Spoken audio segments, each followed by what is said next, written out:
Saat ini kita tepat di titik nol ibu kota negara Nusantara, Penajam Pasir Utara, tepatnya di Sepaku. Penajam Pasir Utara ditunjuk jadi ibu kota negara beberapa waktu silam.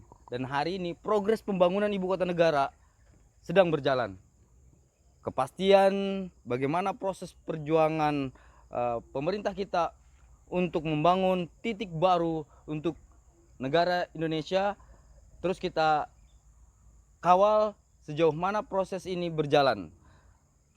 Titik nol menjadi sebuah tempat yang cukup menarik karena hampir semua negara yang hadir ke Indonesia coba untuk menempatkan dirinya hadir ke titik ini.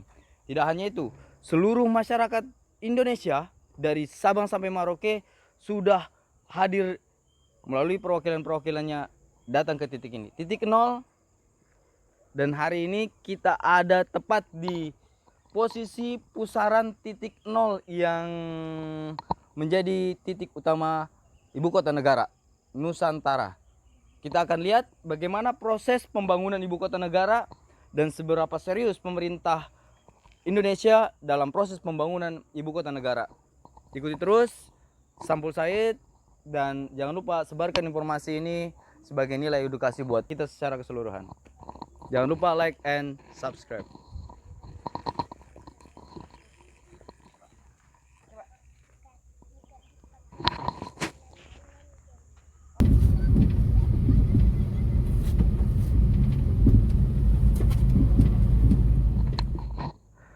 Ya, saat ini kita tepat di proses pembangunan ibu kota negara.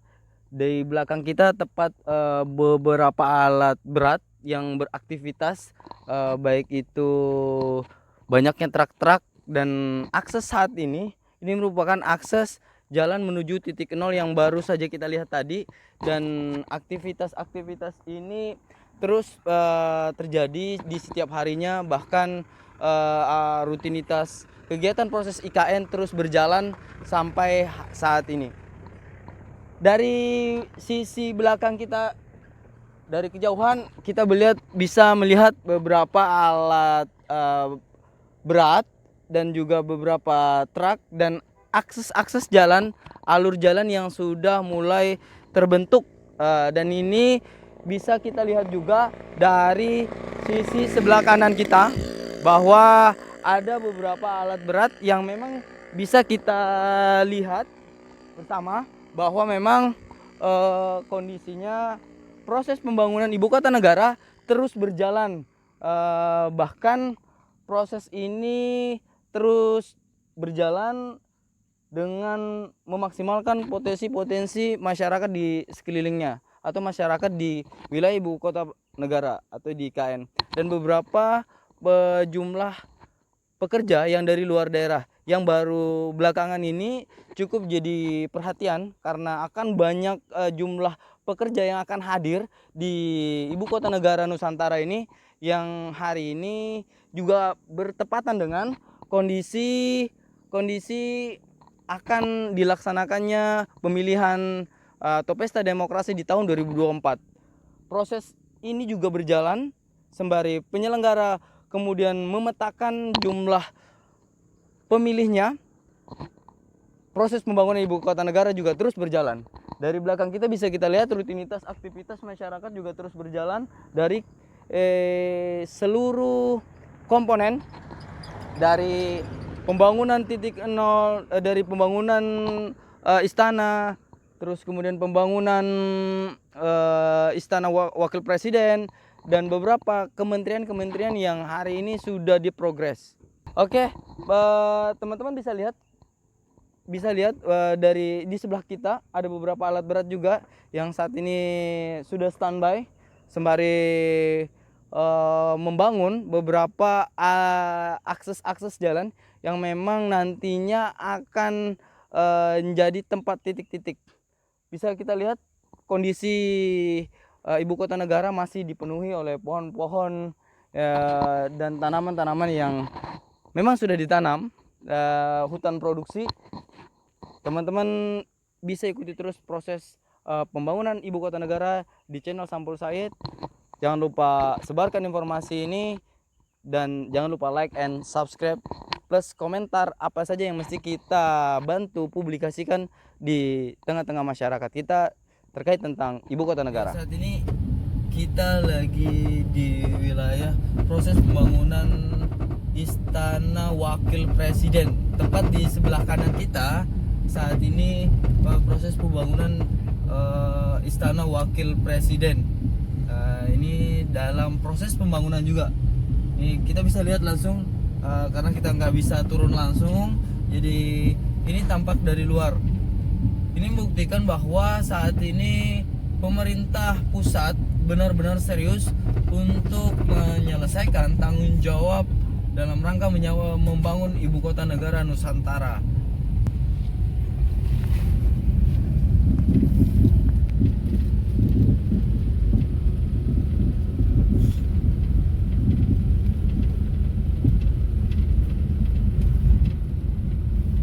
Akses jalan yang teman-teman bisa lihat, ini dia yang lagi proses pembangunan Wakil Istana Presiden atau Istana Wakil Presiden. Ini titik pintu masuknya.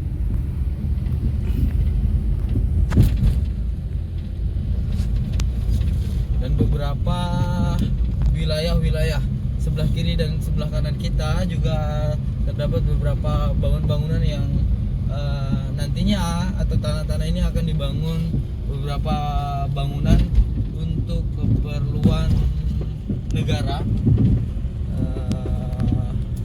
baik itu dari BUMN dan kepentingan negara lainnya. Kembali lagi di Sampul Said. Hari ini kita dengan konsep yang berbeda. Barusan kita keliling dari beberapa titik proses pembangunan ibu kota negara, dan saat ini kita di posisi bentang pendek jembatan Pulau Balang yang merupakan salah satu akses masuk ke ibu kota negara Nusantara. Di sebelah kiri dan sebelah kanan saya inilah orang-orang yang berperan besar dari proses berjalannya Sampul Said dan juga beraktivitas sebagai jurnalis. Pertama mungkin saya perkenalkan saudara saya, sahabat saya dan sekaligus guru saya, Sarifudin. Sahrudin. Ini dia. Sarudin. Nah, itu dia. Halo. Itu Bapak. Halo, Bapak. Ini orang-orang di belakang. Ini orang-orang di balik layar, dan hari ini kita beraktivitas juga di dunia jurnalis, dan hari ini rutinitas kita beraktivitas fokus lagi sibuk ngurusin informasi hadirnya ibu kota negara di Penajam Pasir Utara. Nah, sebelah kiri saya, nanti dulu sebelah kanan ya. Karena yang kanan ini rada-rada spesial, enggak pakai telur. Agak gosong mungkin. Kita panas ini harusnya kondisinya. Tapi pada prinsipnya itu tidak menggugurkan semangat kita untuk ngobrolin tentang ibu kota negara. Sebelah kiri saya Teguh Hartono, akrabnya dipanggil Nono, sebut saja Bunga. Ayah. Gitu. Oke, ini Teguh Hartono. Aktivitasnya juga sebagai jurnalis, dan kita sama-sama sibuk ngurusin beberapa aktivitas di informasi tentang hadirnya ibu kota negara. Ya ini ya begini memang. Siapa suruh mau podcast di jalanan, lalu lalang mobil juga lewat. Oke, sebelah kanan saya, saudara saya Hamarudin. Nah, ini orang yang paling terkenal di Kabupaten Penajam Pasir Utara. Amin. Amin. Orang terkenal ini biasanya banyak nongkrong di Pemkap dulu. Sekarang juga mungkin. Ya. Dulu. Tahu kenapa dengan dulu? Saya pikir orang-orang di luar sana sudah tahu siapa Hamarudin, dan hari ini kita coba untuk berbincang-bincang tentang hadirnya ibu kota negara di Kabupaten Penajam Pasir Utara. Antara peluang atau tersisih di kampung sendiri. Gitu kali-kali ya. Iya. Gimana? Ngeri-ngeri sedap kan? Nah, dari proses yang ada ini ke saudara saya Udin. Ya. Saya akrabnya Udin sih. Ya. Jadi kalau menurut Udin sendiri, serius nggak sih pemerintah kita ini membangun proses pembangunan ibu kota negara? Ya, langsung jawab aja ya. Iyalah. Kalau pemantauan saya sih kelihatannya sih serius ya. Kelihatannya sangat serius karena beberapa kali melakukan penugasan gitu ke lokasi, secara fisik, visual juga, secara visual mata saya sendiri, secara ini juga terlihatnya serius. Belakangan juga kan ada kabar, bukan ada kabar, udah nyata sih, kalau bahwasanya apa namanya, proyek itu berjalan, proyek itu berjalan. Beberapa pemberitaan yang saya produksi juga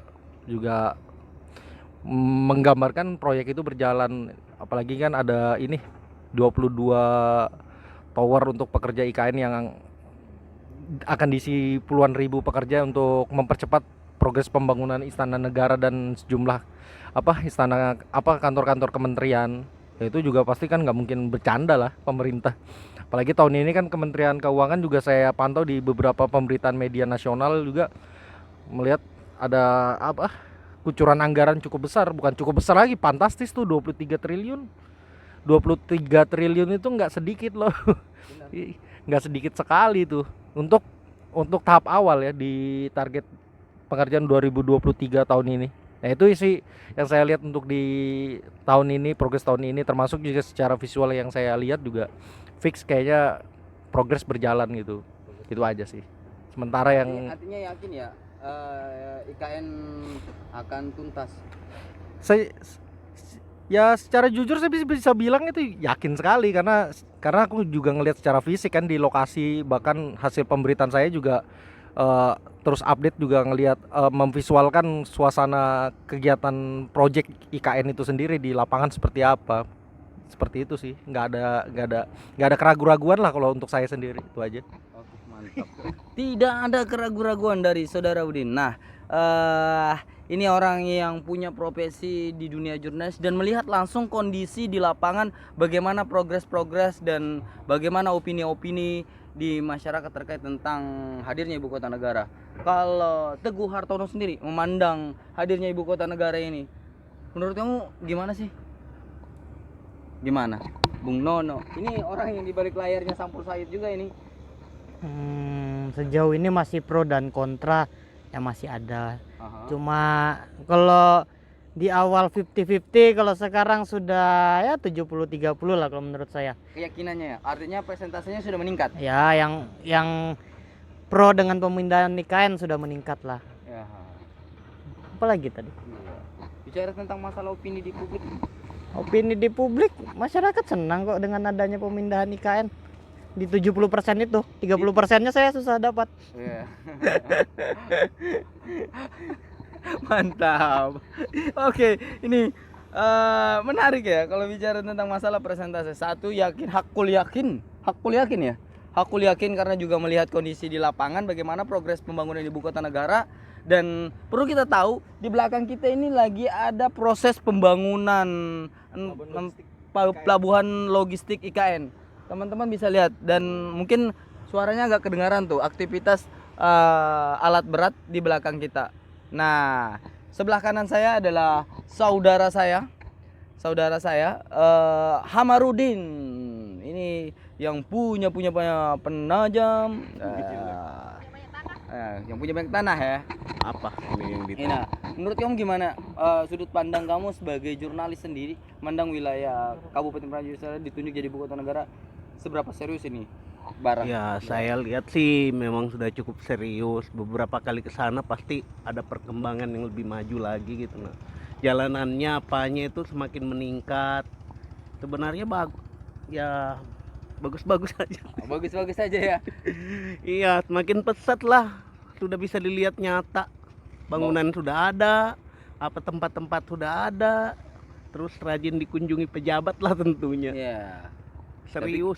Tapi kan dikunjungin bukan berarti kemudian siapa tahu cuma mau menghabiskan SPPD.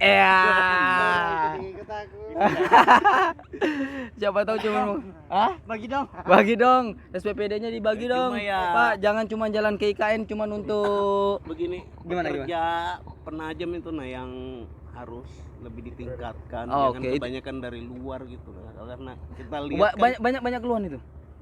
ya banyak sih nanya ada kerjaan di KN. Ya. Nggak Kamu tahu nggak juga kamu sih. nggak punya akses kali. Ya, Harus kuliah jurusan orang dalam itu.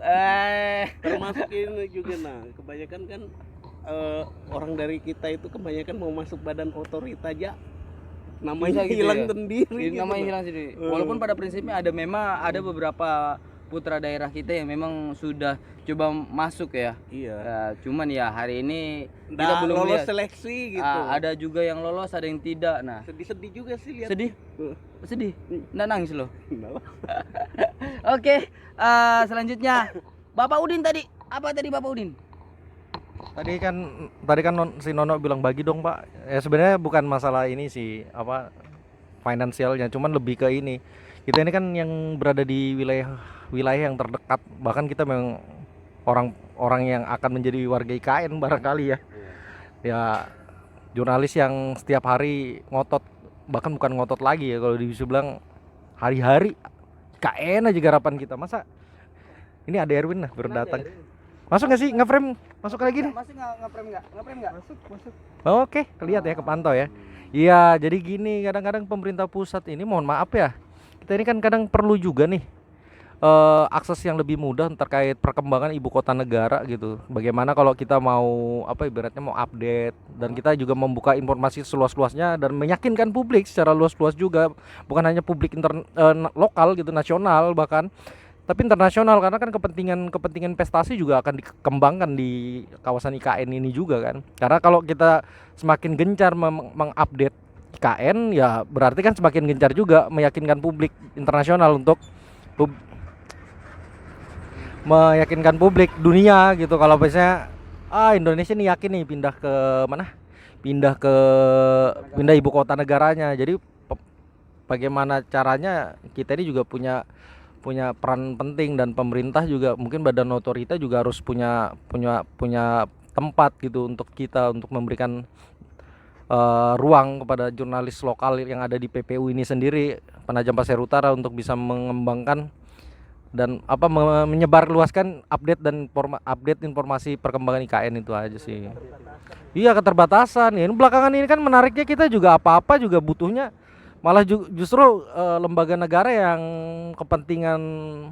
kepentingannya sebatas kepentingan keamanan gitu. Kalau memang benar sih keamanan segala-galanya gitu, tapi kan mereka juga bukan orang yang punya peranan strategis secara konstruktif gitu, secara konstruksi pembangunan itu sendiri dan secara secara bisnisnya gitu kan. Mereka juga nggak mungkin mengusik secara bisnis IKN itu sendiri, karena kan kepentingan mereka, tugas mereka menjaga keamanan gitu. Nah, akses kita sebatas di situ saja ya. Lembaga negara seperti itu mungkin sebut saja kepolisian, TNI yang membantu kita. Nah, masa lembaga negara yang lain gitu yang tidak, bahkan terbentuknya badan otoritas juga tidak memberikan tempat yang lumayan gitu untuk kita gitu loh. Ya bukan ya kalau bisa badan otorita juga bisa dibilang call kita lah kalau ada apa-apa gitu kan, kita diajak ketemu, apa nih agenda setting yang bisa kita support gitu kan. Kayak kalau badan otoritas siapa lu? Nah, kalau bilang badan otoritas siapa lu? Nagih lu. Iya, ini gini, ada juga ketakutan masyarakat terhadap IKN. Biar orang tahu muka gantengmu. Ketakutan masyarakat terhadap IKN itu juga ada. Mereka itu banyak takut tersisih atau terlempar dari kampungnya sendiri.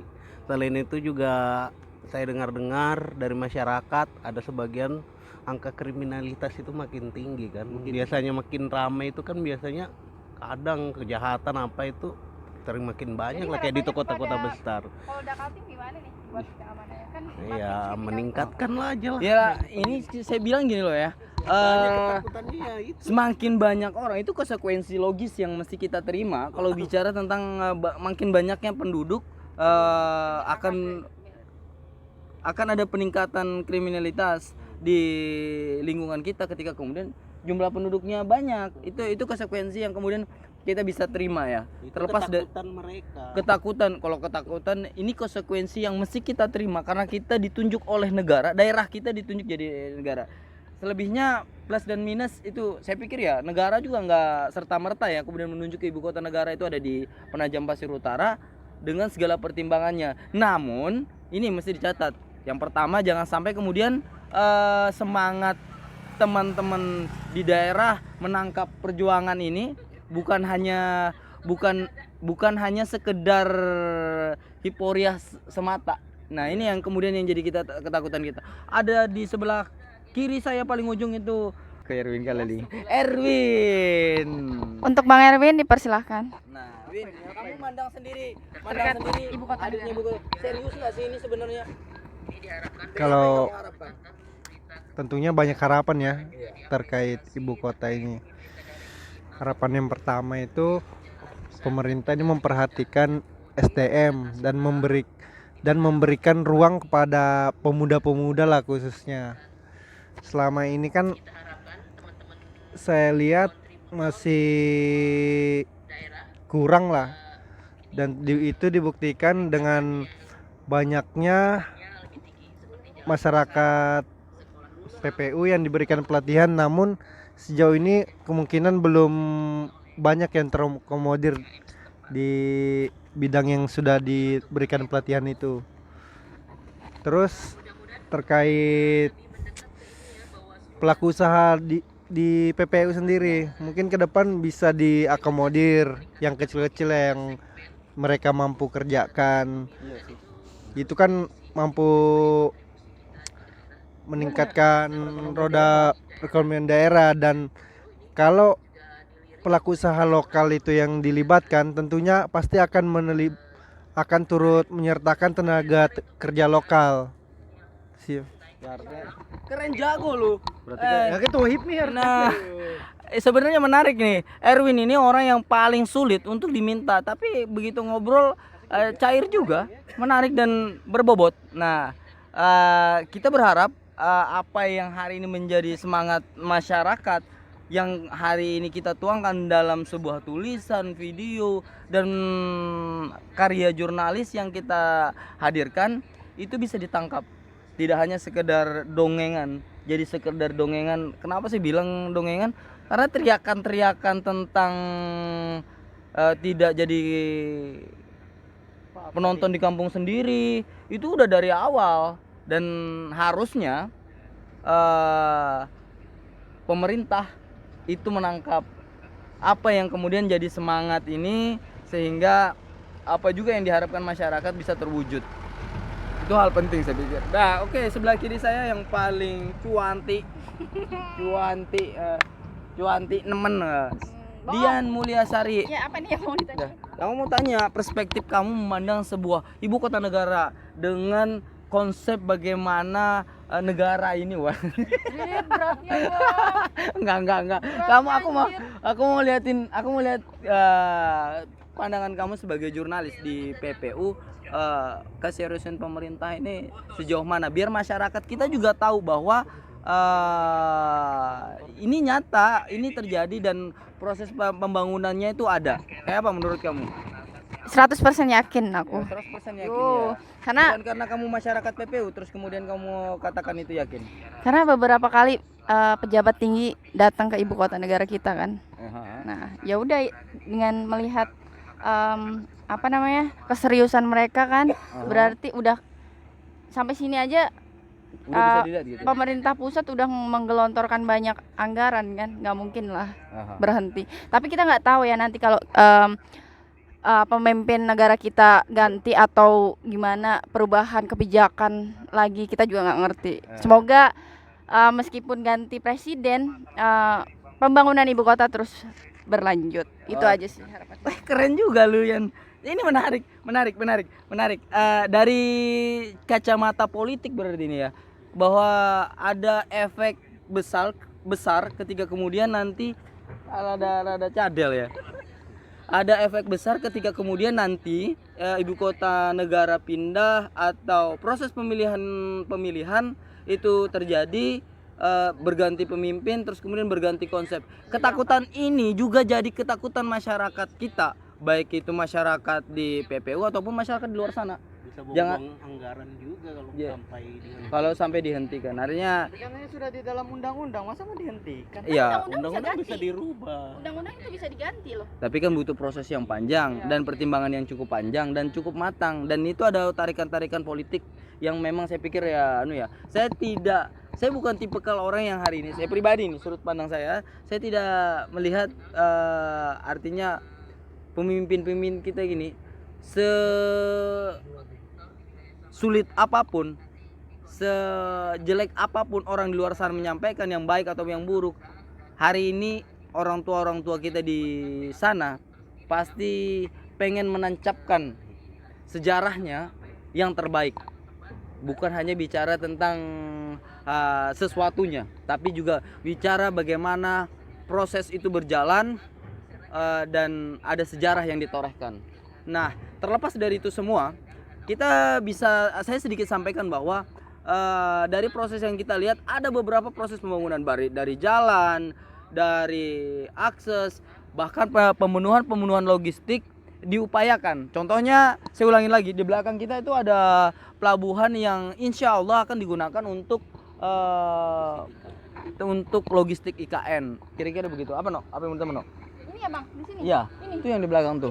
Iya. Pelabuhan apa ini namanya? Ya harapannya ya kita kepada pemimpin yang lanjut, tandanya sudah ganti pemimpin negara, ya IKN ini harus tetap berjalan. Kena nggak sih kamu Mak di situ? Kena. Kena ya. Nanti nggak kelihatan gantengmu. Itu aja sih masalahnya. Udah sama aja. Nah, Itu jadi aja. hal ini menarik ya, bahwa kita bersepakat bahwa hari ini pemerintah itu serius. Tinggal bagaimana pemerintah itu bisa menangkap dan menjaga ritme ini agar masyarakat kita tidak tergusur dalam arti tanda kutip ya, baik itu terakomodirnya, terus kemudian ikut serta membangunnya. Karena konsepnya itu sebenarnya bukan bicara kita dapat apa, tapi kita bisa berbuat apa di IKN itu ya, Din ya. Kalau Udin sendiri gimana? Oke.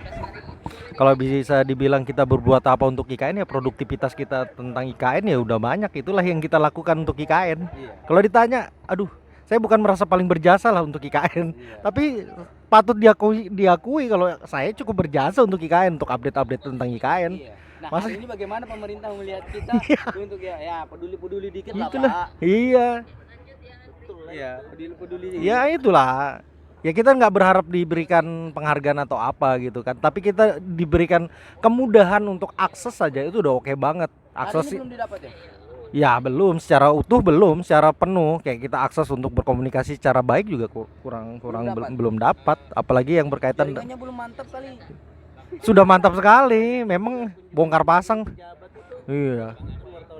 Nah itu gimana? Keluh kesah wartawan lokal nih. Iya.